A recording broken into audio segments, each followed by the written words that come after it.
Est-ce que vous avez déjà eu un vague souvenir d'un vieux dessin animé, d'une émission ou alors d'un film que vous avez vu il y a plusieurs années?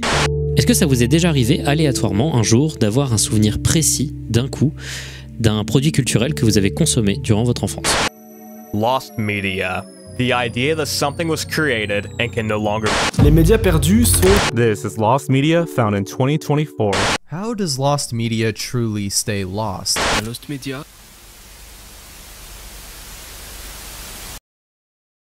Salut à tous. Est-ce que quand je vous dis Lost Media, vous savez de quoi je parle? Eh ben, si pas, il est temps enfin de parler de cette part si importante à mes yeux d'Internet.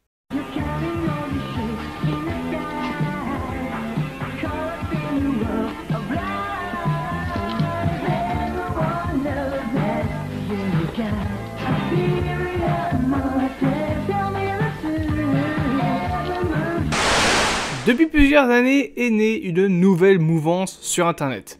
De nombreuses personnes se sont mises à chercher après des musiques, des films ou des séries qu'ils n'ont jamais retrouvées, mais pourtant qu'ils ont connues. En tout cas, des musiques, des films, des séries qui sont perdues. C'est ce qu'on appelle un lost media. Et ça comprend donc les films perdus, les séries perdues, les jeux vidéo perdus, les vidéos YouTube perdues et même les musiques perdues.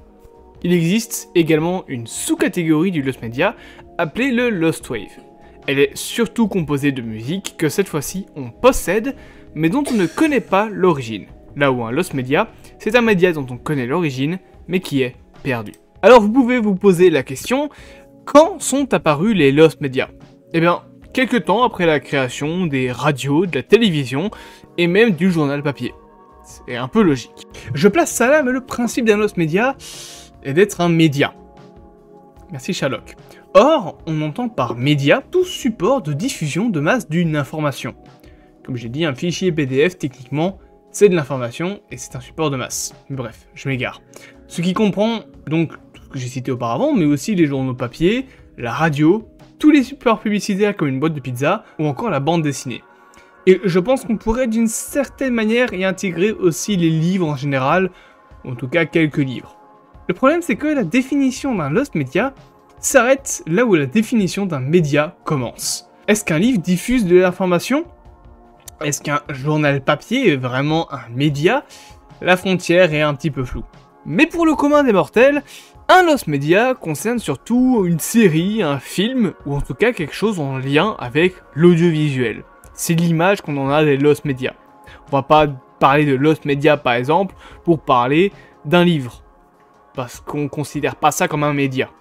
Quand on regarde les catégories du Lost Media Wiki, elles ont en effet tout un lien avec soit le cinéma, soit la télévision ou la radio. Bref, c'est toujours de l'audiovisuel.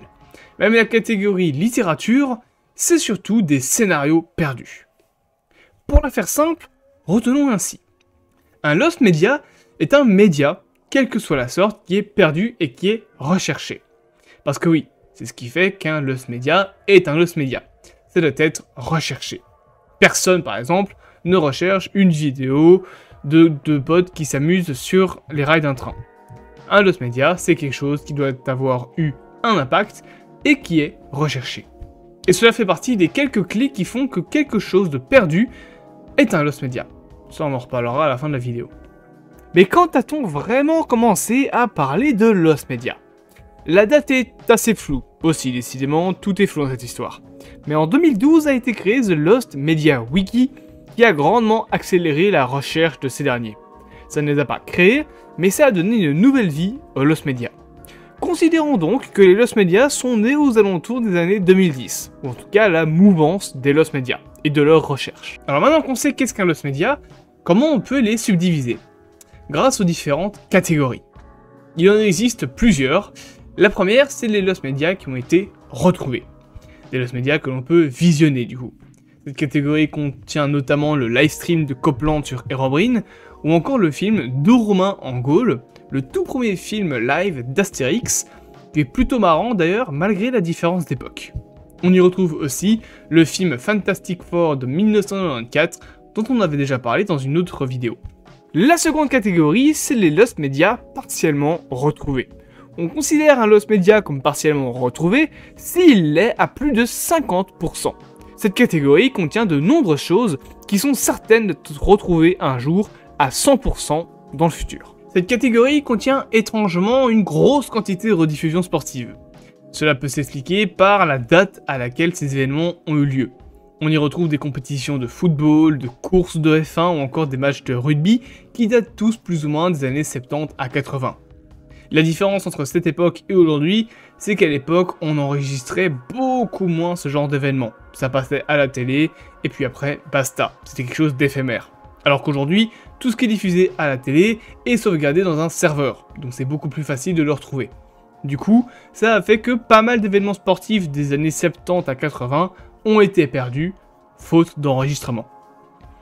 Ces médias-là, vous pouvez être sûr qu'ils sont retrouvés parce que, comme l'a dit un grand homme, nous qu'est-ce qu'on veut, c'est jouer au football, faire un baston et conduire des bagnoles.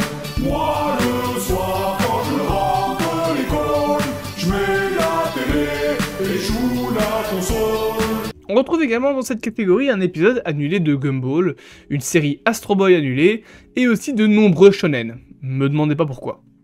Parallèlement à cette catégorie, il existe aussi les lost media partiellement perdus, qui sont des médias dont moins de 50% ont été retrouvés. L'exemple le plus concret, c'est une grosse quantité d'épisodes des premières saisons de Doctor Who, la série classique des années 60.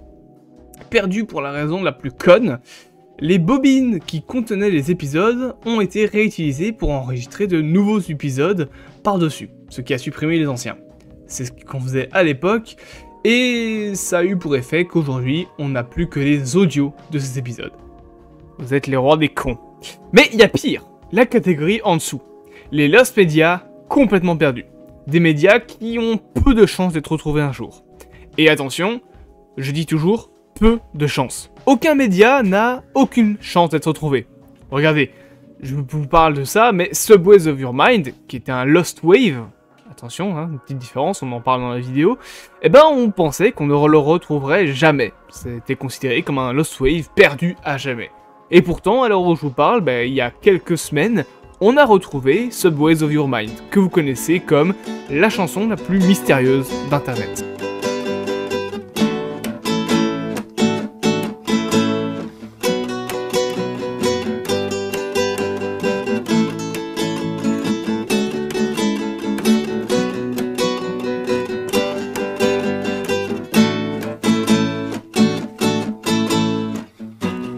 Like the wind,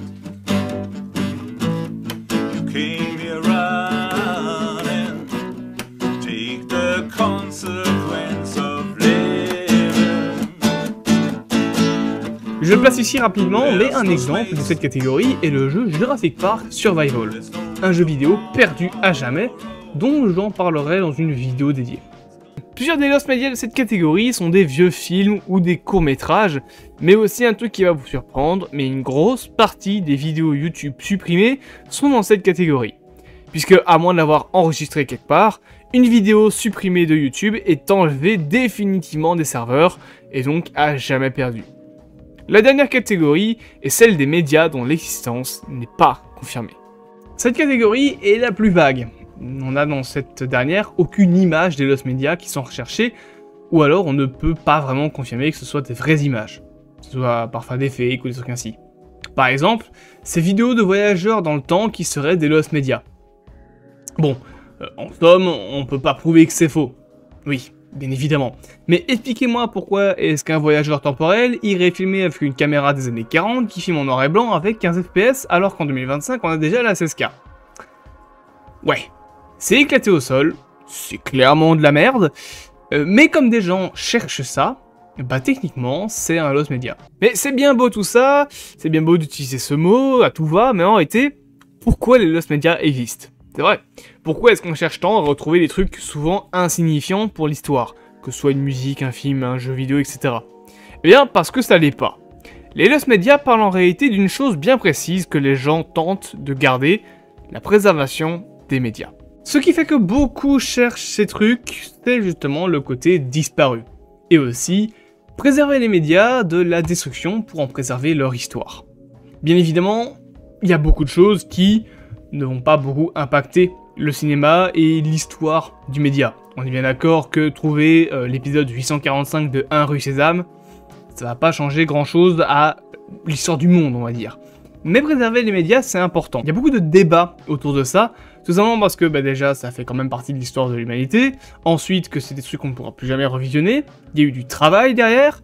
L'épisode 845 de 1 rue Sésame, j'en parle comme ça, mais en vrai, s'il disparaissait, parce que je pense qu'il existe cet épisode-là, ce serait du travail jeté par la fenêtre, donc de l'argent jeté par la fenêtre, parce que ça veut dire que ce serait un travail qu'on ne pourrait plus jamais voir. Et aussi, ça répond pas mal à plusieurs problématiques qui sont posées de nos jours. Notamment le côté, est-ce qu'on possède ou pas un jeu vidéo, ou est-ce qu'on en possède une copie? Par exemple, si vous achetez un jeu en dématérialisé et que demain Epic Games décide de supprimer ce jeu de votre catalogue, est-ce que le jeu vous appartient? Est-ce que vous pouvez râler parce que vous avez perdu un jeu? Techniquement, non. Vous possédez une licence, vous possédez une clé pour accéder au jeu, mais le jeu ne vous appartient pas. Ce qui veut dire qu'en fait, demain, si PlayStation veut supprimer un jeu de leur catalogue, tout ce qu'on a, c'est nos larmes pour pleurer. Et c'est ça la préservation des médias. C'est empêcher que des trucs qui ont pris des années à être faits, des fois, disparaissent du jour au lendemain, juste parce qu'un studio se dit « Non, ça me plaît plus, j'ai plus envie de la voir ». Et c'est un truc qui est assez important. On en a parlé dans d'autres vidéos, mais encore une fois, préserver les médias, c'est préserver une partie de l'histoire du cinéma, du jeu vidéo, etc. Et parfois, c'est des trucs assez importants. J'en parlerai quand j'en parlerai encore une fois de Jurassic Park Survival, mais un jeu Jurassic Park entier a été perdu. Un jeu Jurassic Park. Si une licence aussi importante que Jurassic Park n'est pas protégée de perdre des trucs aussi importants de leur histoire, qu'est-ce qu'il est? Rien. Si demain, toutes les copies de Star Wars 4 sont détruites, qu'est-ce qu'on pourra y faire? Que dalle. C'est là que la préservation des médias est importante, et c'est pour ça que Lost Media Wiki et la recherche de Lost Media doit continuer. Encore une fois, il y en a certains, c'est pas intéressant, et il y a d'autres pans, on va dire, de l'histoire de Lost Media dont on ne va pas parler parce que c'est pas à moi de le faire sur la chaîne, mais les Lost Media, c'est important pour garder une préservation de tout ça. Même par exemple pour ce qui est de YouTube. Dites-vous, encore une fois, je pense que je l'ai dit dans la vidéo, que quand une vidéo est supprimée sur YouTube, elle est supprimée à jamais. Vous ne pourrez plus jamais la voir. Mais il y a des vidéos comme ça qui sont perdues à jamais que des gens ont envie de revoir. Le live de Copland, c'était un très bel exemple. Alors bien évidemment, il y a des vidéos qu'on n'a pas envie de revoir. Mais il y a des vidéos qui sont importantes pour l'histoire de YouTube, qui risquent à tout moment d'être supprimées par une erreur d'inadvertance, juste parce que les serveurs n'enregistrent pas ces vidéos-là.